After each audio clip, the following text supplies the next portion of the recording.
August 12, 1944, over the quiet fields of Suffolk, England. A stripped-down American bomber climbs into a hazy afternoon sky, its fuselage packed with more high explosive than any single aircraft has carried in the war. 2 volunteer airmen are still strapped inside, working through a final checklist before they can jump to safety. Without warning, the sky itself seems to catch fire, a detonation so massive it will be felt for 50 miles in every direction. Weeks earlier, the reason for this desperate gamble is falling on London every day. Hitler's V-1 flying bombs and V-2 rockets are launching from bunkers buried under tons of reinforced concrete, structures so thick that conventional high-altitude bombing simply cannot crack them. Thousands of British civilians are dying, and Allied commanders are running out of ways to stop it. They need a weapon capable of delivering a knockout blow that no manned bomber crew could survive dropping. One target obsesses planners above all others: Mimoyex, a fortress in northern France built to house Hitler's V-3 supergun, a battery capable of shelling London continuously from 90 miles away. Wave after wave of heavy bombers have already dropped hundreds of tons of ordnance on the site without collapsing it. Frustrated engineers and airmen begin asking a radical question: what if the bomber itself became the bomb? The answer takes shape as 2 parallel, top-secret programs: Operation Aphrodite, run by the Army Air Forces, and Project Anvil, run by the Navy. Both intend to convert obsolete, battle-worn bombers into the first guided flying bombs ever used in combat. A pilot would fly each aircraft only long enough to get it airborne, then abandon it to radio control and parachute to safety, a plan that has never been attempted on this scale, using technology barely out of the lab. To build these weapons, the Army Air Forces choose the war-weary B-17 Flying Fortress, while the Navy selects its long-range PB4Y-1 Liberator, planes that have already flown dozens of combat missions and have little life left in them anyway. Ground crews at secret airfields across England begin tearing the veteran bombers down to their bare frames. Every part not essential to getting the aircraft into the air is marked for removal. Armor plating is stripped from the cockpit and fuselage. Machine guns, ammunition belts, even the crew seats are unbolted and carried away, along with radios, oxygen systems, and anything else deemed unnecessary weight.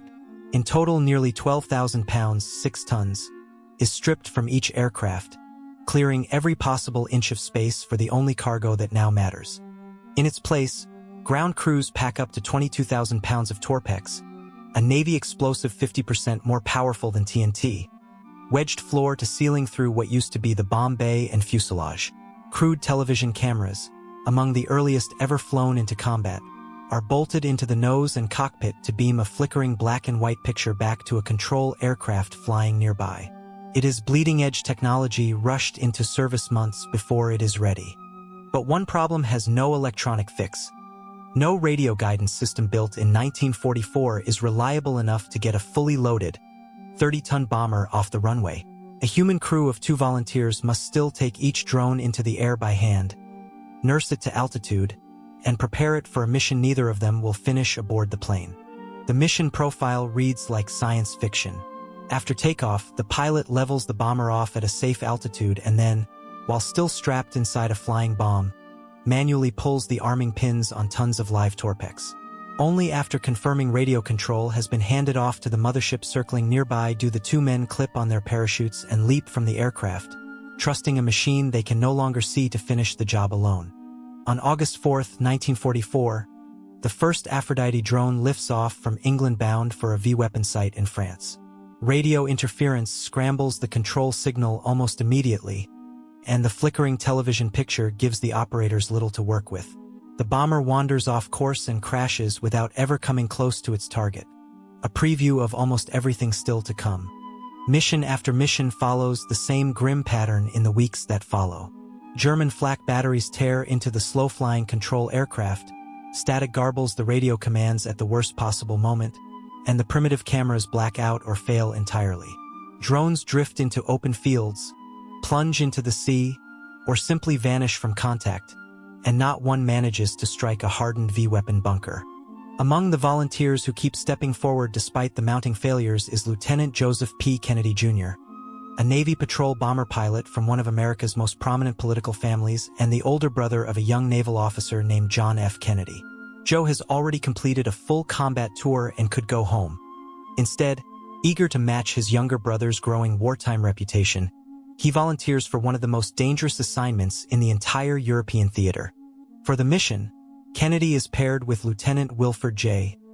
Willie, a specialist trained on the drone's temperamental television guidance system.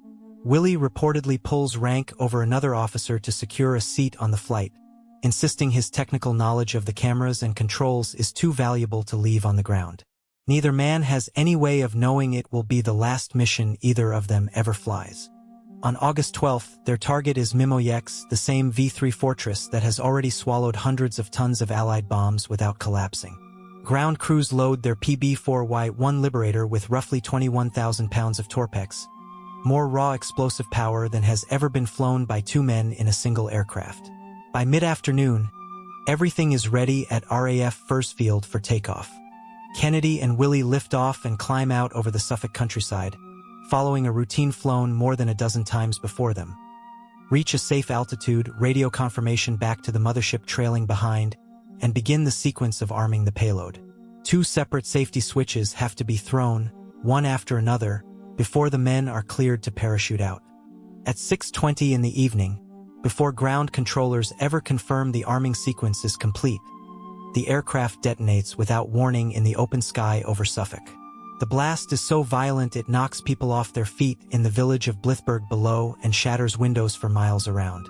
Kennedy and Willie are killed instantly, and neither man's body is ever recovered from the wreckage. Word of Joseph Kennedy's death reaches his family within days, followed soon after by a posthumous Navy Cross in place of the Medal of Honor his father had hoped to see. His younger brother John, still recovering in the Pacific from his own brush with death aboard PT-109, absorbs the loss from thousands of miles away. Within the Kennedy family, the political future once mapped out for Joe quietly begins shifting onto his brother's shoulders instead. The program itself does not stop. Aphrodite and Anvil crews keep flying through the winter of 1944 and into early 1945, sending stripped-down bombers against German targets with the same guidance failures, the same flak, and the same results as before. Across an estimated 14 operational missions in total, not a single drone manages to destroy the fortified target it was sent to hit. By the autumn of 1944, Allied ground forces are already solving the problem the drones never could. Advancing troops overrun Mimoyex and the other V-weapon sites the program was built to destroy, capturing many of the bunkers largely intact. With the targets gone or already in Allied hands, the entire rationale for flying more of these missions disappears with them. Operation Aphrodite and Project Anvil are formally shut down in early 1945, remembered by the men who flew them as a costly, harrowing failure that never destroyed what it was sent to destroy. Yet the grainy television footage and radio control data gathered over occupied Europe quietly seed the guided missiles and unmanned drone aircraft that follow in the decades after the war. Joseph P. Kennedy Jr. never got the chance to build a legacy of his own. Instead, it was his brother John who carried the family's ambitions all the way to the White House.